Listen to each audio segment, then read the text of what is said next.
Nasib memilukan dialami sopir travel di Kabupaten Karo, Sumatera Utara ini. Dia dipukul warga usai dituduh menculik anak.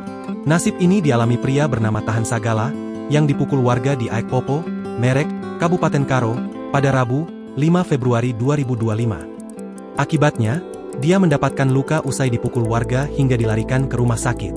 Kini, korban sedang mendapatkan perawatan intensif di RSU Tanah Karo.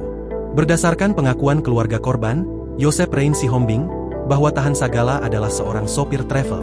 Sebelumnya, jasanya dirental oleh pasangan suami istri, Marga Sinaga dan Boru Pasaribu. Pasangan suami istri tersebut dan Tahan Sagala melaju dari Parbuluan Dairi, hendak menagih utang ke Marga Barus di Karo.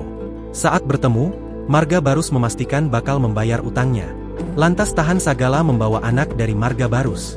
Tetapi warga yang melihat membuat provokasi. Mereka menyebut bahwa Tahan Sagala telah melakukan penculikan. Dalam video yang beredar, Tahan Sagala tampak terluka. Ia dipukul, diikat hingga disoraki warga.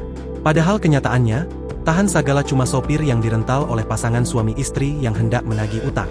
Kini, pihak keluarga berencana bakal membuat laporan ke Polres Karo atas tuduhan informasi palsu yang mengakibatkan korban terluka dan terancam tewas. Kanit Reskrim Polsek Parbuluan, Aibtu Togap Banurea, pun membenarkan kejadian tersebut. Melansir Tribun Medan, Polres Dairi bakal berkoordinasi dengan Polres Karo terkait insiden ini. Download Tribun X sekarang, menghadirkan lokal menjadi Indonesia.